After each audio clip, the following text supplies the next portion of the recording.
Hello and welcome everyone. Welcome to our podcast channel, Talk and Change. So, in today's episode, I'm joined by a dear friend of mine, Ekta. Today, we're going to talk about our personal schooling experiences and how they have shaped us as a person. What are some of the things that we liked or didn't like about our schooling? What are some of the memories that we cherish and do not cherish from our school? And then from our own learnings and our own experience, what the future of education and schooling should be like. So let's dive right in.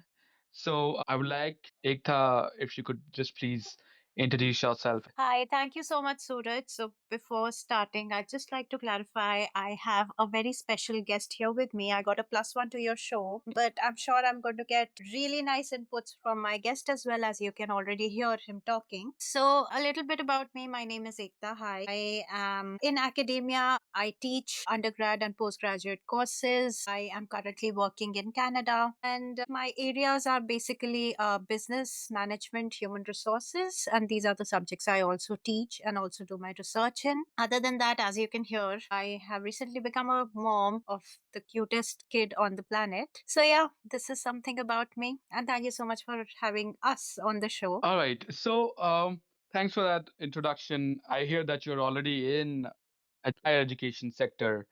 So it would be interesting to hear some of your perspectives and insights, opinions that you have about schooling or education. So let's get started with a fun icebreaker or a fun activity.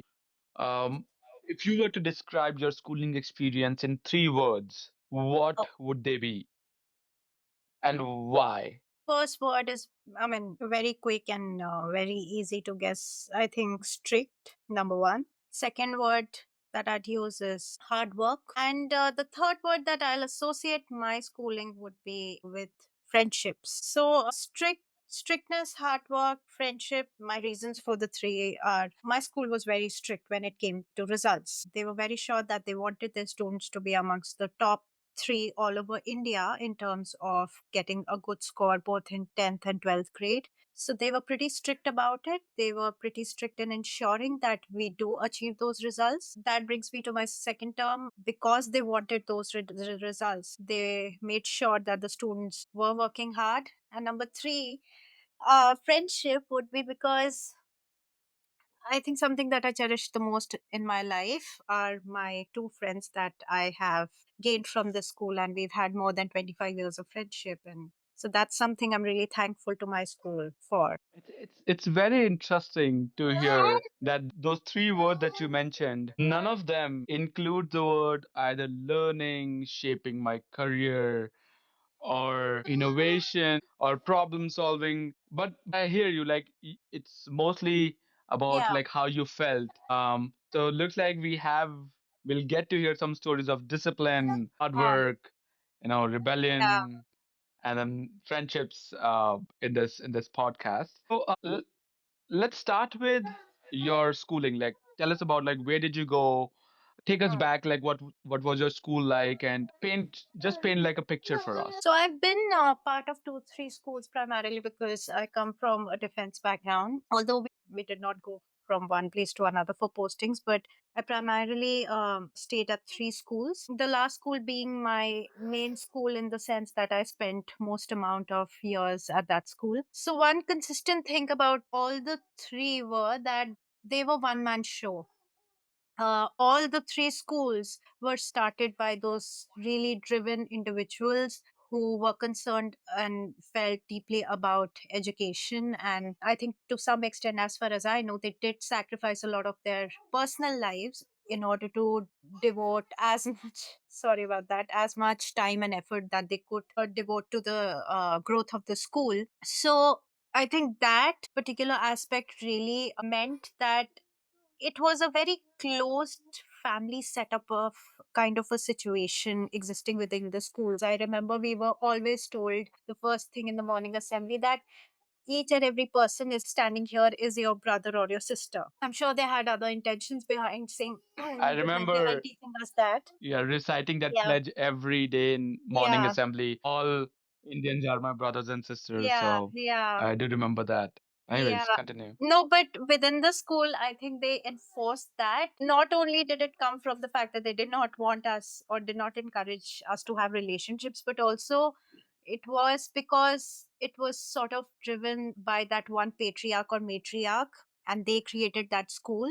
And therefore, it was more sort of a family type of a setup that was created within the school. In fact, my second school, no, actually, both the schools, the campus of these schools was such that one part of the campus, the principals were residing in both the schools, and the rest of the land was converted into the school campus. So, unlike today's schools, did not have those huge swimming pools or badminton courts. We did have playgrounds, but like I said, because they were sort of created on a residential campus, they had more of a homely feel to them. And in fact, I think that is, if you ask me about the fourth word, I would say homely, because that exactly what school felt like, apart from the So strictness and the discipline.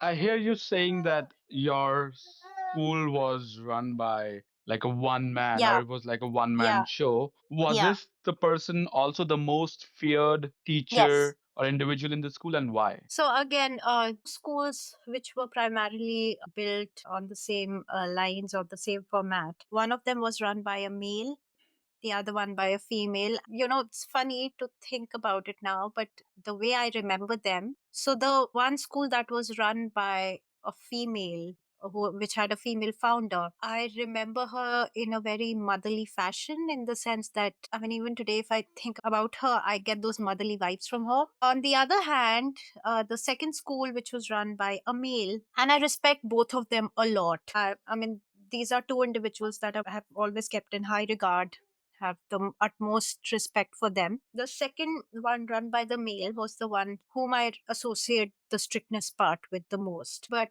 yes, very, very charismatic personalities, both of them. Also, the strictness part I associate more with the male principal rather than the female one. Again, I would say that it also has to do more with the phases during which I attended these respective schools. So the one that was run by a female, I attended that school very early on. So probably I used to look at teachers as if they are those motherly figures. It was during the latter half that I attended the school with the male founder, and therefore probably I stopped associating the parent vibe with my school or my school teachers there.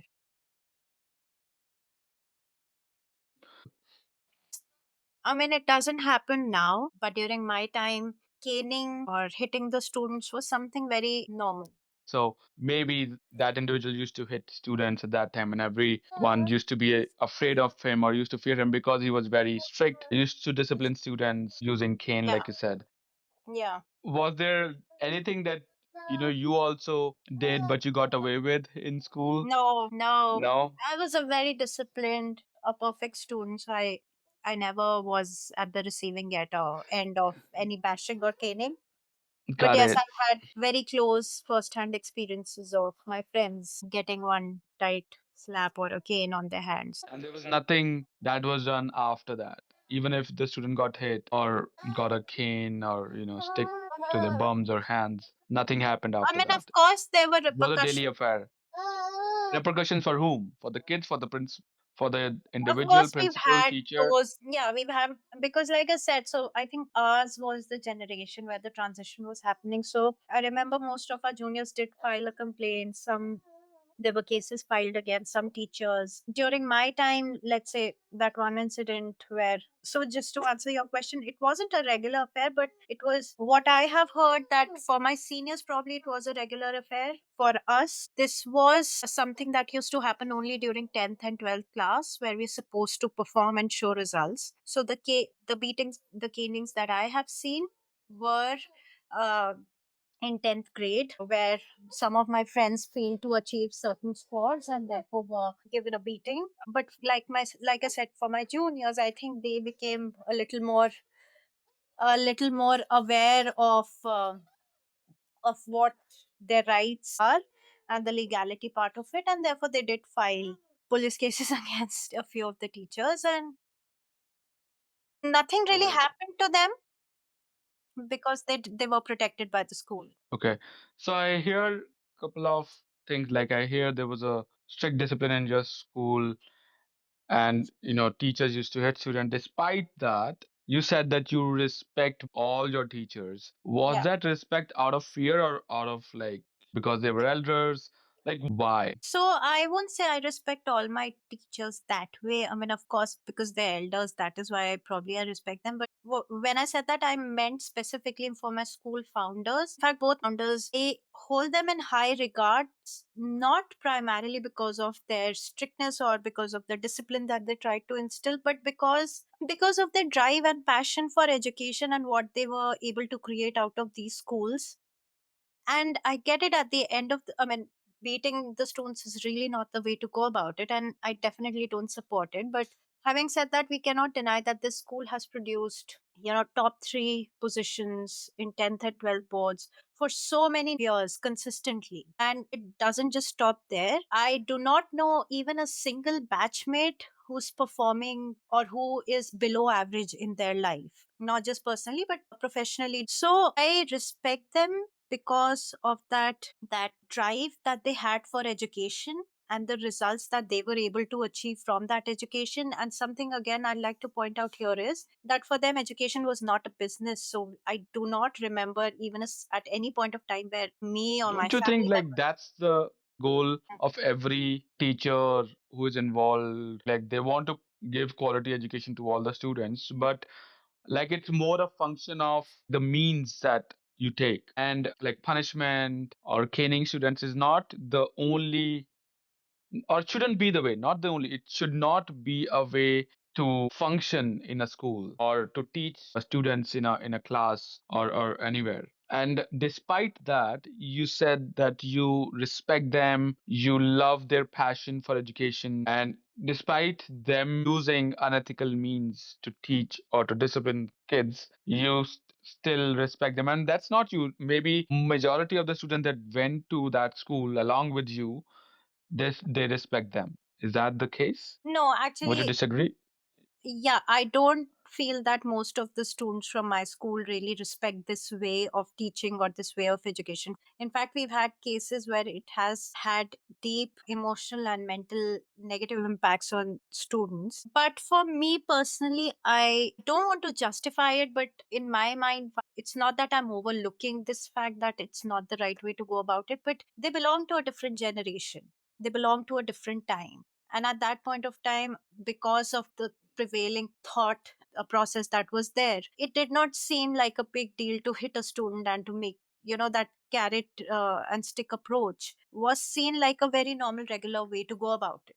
It is only now that we have developed more sensitivity towards various things, and therefore we realize that this can have huge negative impacts emotionally and mentally on people. But the generation that they belong to, I think they did not see any red flag in this way, and therefore they went with it. And again, like, there are parts to my school which seem very absurd, which seem unethical, which seem something that of course shouldn't be practiced or encouraged in any way or form. Not saying that I'm not saying that they were hitting students left, right, and center. At least during my time, it had curtailed to a great extent, and it was only, they were basically only working on the fear and not the actual act of hitting students.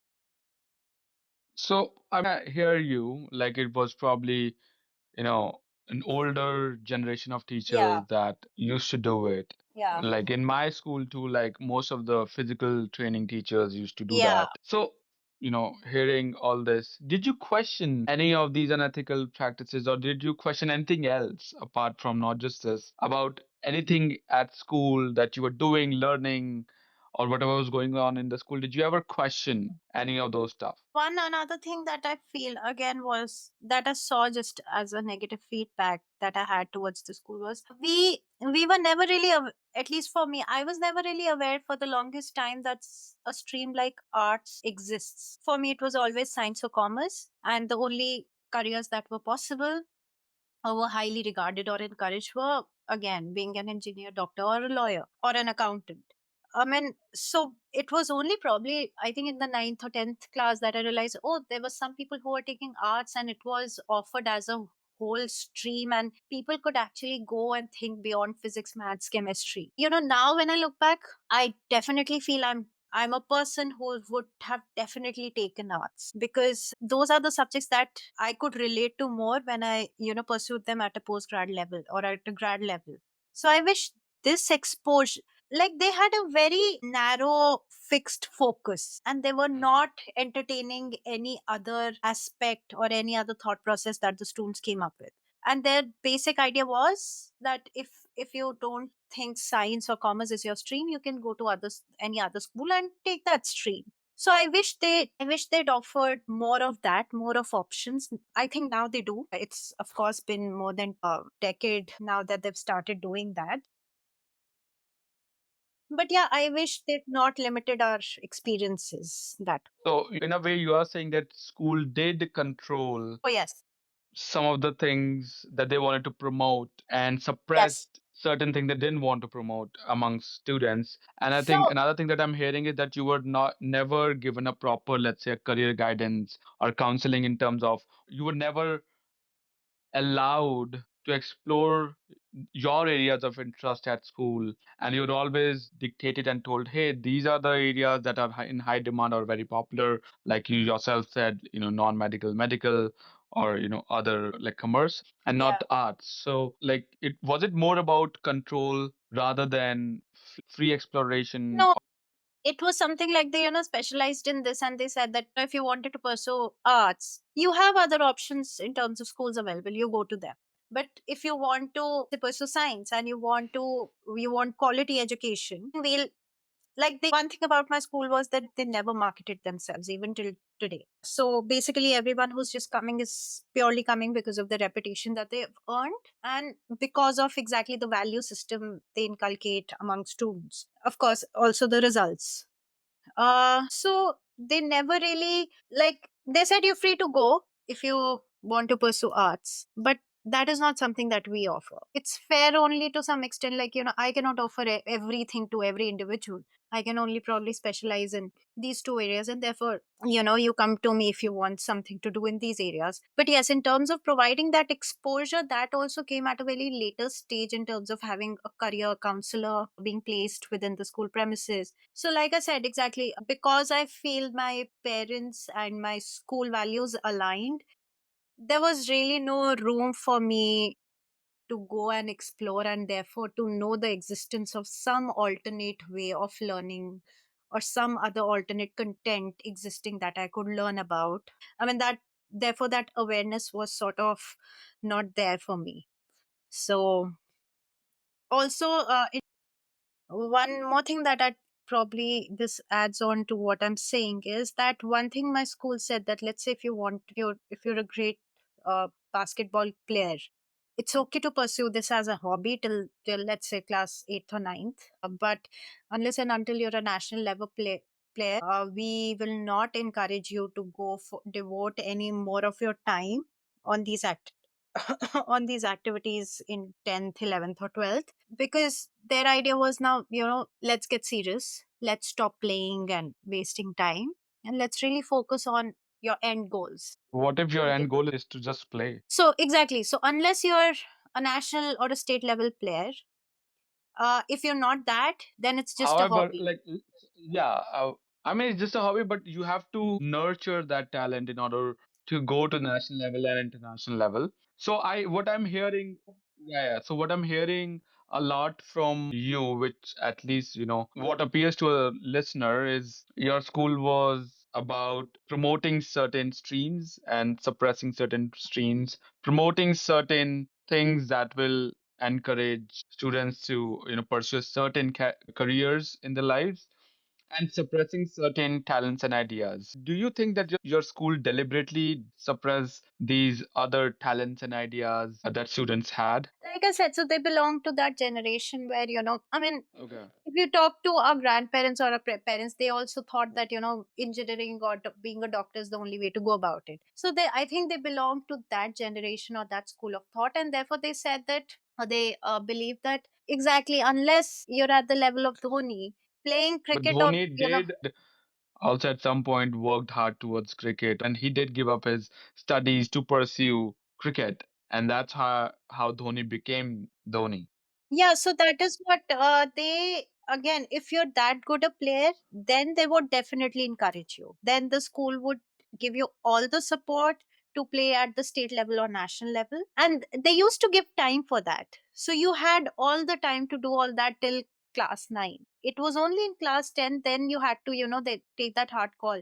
Okay, am I really good at certain sport that I can convert this into a career? If the answer is yes, if the results are supporting, the school will support you. But if you say that no, I'll probably need few more years to better myself at it, then the school would say nothing doing. Cause and also because I think at that point of time, we as a generation, even we realized that marks were important in terms of securing a good admission, in terms of securing probably a good job then later on. So this is the school that way tried to be very realistic that you're not a Dhoni level player. You're in 10th. You might as well get a good 10th score so that it helps you get at least a college admission. And after that, if you want to do, you can go ahead. But in their minds, probably, or the way they justified was, and I understand this is also because, my parents were also of the same opinion that at least create that backup option in terms of a college admission for yourself so that if your, these dream hobbies cannot convert into jobs, you can at least get a basic honors degree and then on the basis of that get a job. So So the they idea wanted was to to create make that students secure. employable. Exactly. Yeah. And, create that secure footing for them. And also, we do understand it's not like, again, one of the very famous, in fact, upcoming actors who happens to be from a school. But we do realize that these fields, sports, probably film industry, these are very volatile fields. There is always, I mean, if you're not really putting in effort, you can easily fade away. So I think this is what my school and my parents and that generation felt that if it fails, you have a degree to fall back upon. And on the basis of that degree, at least you can secure some job which can sustain your lifestyle. So this is what they were basically doing. That 10th and 12th, very crucial stages. If you're not good at that alternate option, then you might as well focus these 2 years and put in all the effort, forget sleep, forget everything, put in all the effort, study, get a good percentage so that you can get a college admission afterwards. All right. It does feel like that, the school was more like a factory of producing employable, successful workers who just go get a job in the job market rather than, nurturing independent thinkers. School shaped personalities, like rather than How creating about, knowledge or passing knowledge. so not allowing the students to shape their own personality, but rather than school shaping them? Is that what you're getting at? Okay, so let me reframe this. My school helped us develop these two, three skills, which probably one would need in any field, irrespective. That I think one of, What are those three yeah. skills? Could So you? one was the word that I mentioned, hardworking. And this is, I feel very confident when I have to put in 10 times more effort within less amount of time. I don't shy away from that. And that is true, I think, for any of my batchmates or my schoolmates. Another thing is taking on difficult tasks, taking on challenges, even if it can be stressful at times. So, yes. And then, third thing would be just drilling into our mindsets that honesty is the best policy. And just because you're honest, you won't end up in the losing line. When I think back on my times during my schooling, or even with respect to my friends or colleagues at school, these are I think are the three skills which are present in each and every one of us. And I think these are the three skills, like I said earlier, I don't know anyone from our school who's not performing above average. So I think these are the skills which have really helped us. Having said that, we do have very different personalities. I mean, there's a whole spectrum which is present here. But even on that spectrum, I think these are the three qualities majority of us have. And these are the three qualities I know for a fact that personally has helped me throughout my career journey. And I know for a fact that these are the three qualities that have helped my friends also in their respective careers. So I hear honesty, hardworking. What was the third Yeah. value? taking on stressful tasks, taking on challenging tasks. My All husband right. would disagree, but one thing that I can say for a fact that he will agree that during the stressful situation, I am still capable, very well capable enough of putting in the work that is required. Of course.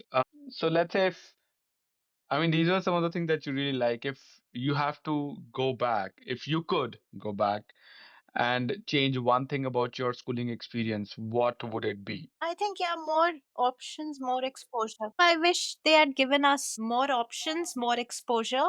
Like I said, I mean, if I had known, I would have definitely taken up arts, and probably my whole life would have been very different. So, one So thing, of course, despite the fact that you are doing something you don't want to do right now because your no, no, no. school did not.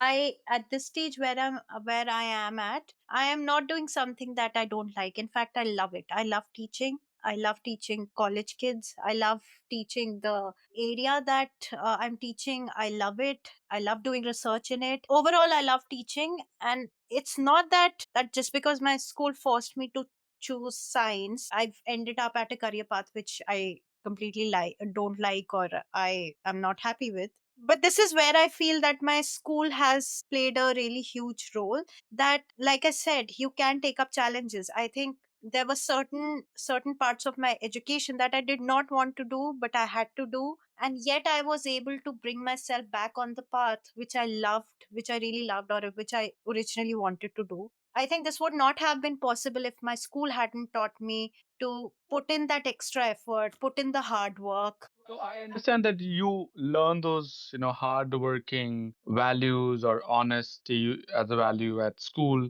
Were there things that you learned outside the school that helped you become the person you are and become so successful at what you're doing? Like, what were some of the things you learned outside the school that helped you or are still helping you? I mean, I do give, not just because I'm at this podcast, but I, even in my general life, I do give a lot of credit to my school for shaping the way my life is right now. And having said that, I definitely don't mean that I'm not happy. I'm really happy at the career path that I am at. So I do give a whole lot of credit to my school for sure. And the reason I do that is because the maybe not at that point of time it did not feel like this. But now when I look back, I feel it was very wholesome in the sense that it was not just the right education, but also the right value system. And like I said at the beginning, I got friendships for life. And people close to me really know those friends are more than any family to me. That is why now when I reflect back, I feel my schooling was very wholesome and very holistic in that sense. And because it shaped a prominent basis or a foundation in my personality, because of that I am able to do what I'm able to do today. And I don't really regret that because of the school I missed on sports or I missed on any extracurricular activity. I think what mattered, they really focused on that. And that is only something that we take forward in our life. Like at this stage, I can say those were the value system that I'm still holding on to even today. So that's Yeah. good. You learning majority of those good things at school. You still think some of the things were not good or could be changed in a school. Yeah. So let's say if you were to design a perfect school, now you're a mother, a perfect school, let's say for your own baby, what would it look like? Like, what are some of the things that you would definitely want in that school? I mean, if you're talking from my son's point of view, I think, of course, this is a completely new, different world for them. So, what was right for me is definitely not going to work for them, especially with the way information is being just easily, created and it's right there accessible for us. So, of course, a school which will definitely encourage more creativity, more critical thinking, more decision making power from a very early stage, which is definitely in stark comparison to what my school did. My school clearly defined the options that we could take. I think today's school, some place where I'd like to send my child would be where my child has a good awareness of the different alternatives, options that are there for them. My child has the freedom to even choose the wrong option and, on that basis, take a right call. Let's say, arts is not working for the first 2 years. Fine, I've wasted the 2 years. That's okay. I can move on. So then being able to switch streams, switch career paths, switch options, and of course, more and more creativity, not just in terms of, art and craft, but also creativity in terms of the kind of knowledge that they are learning, discovering. I mean, those things, some things which probably we experienced at a very later stage, let's say during college, I think now needs to be introduced. I mean, way before. Because also, what I've realized, and the kind of students that I'm teaching, what they are at this age, we weren't that smart or we weren't that aware. This generation is much more aware, much more sure of what they want. So those options have to be given, and with the options of course comes the accountability that has to be given to them at a very early stage. Students should also have more power in deciding not what they want to learn, but also how they want to learn. Yes, more power to explore, basically. I That's see. what. So you did mention that because of the changing times, students are now have more exposure because of the internet and the revolution in AI and technology. Yeah. Do you think that with this current revolution in AI and technology, the concept of a school might change as a whole?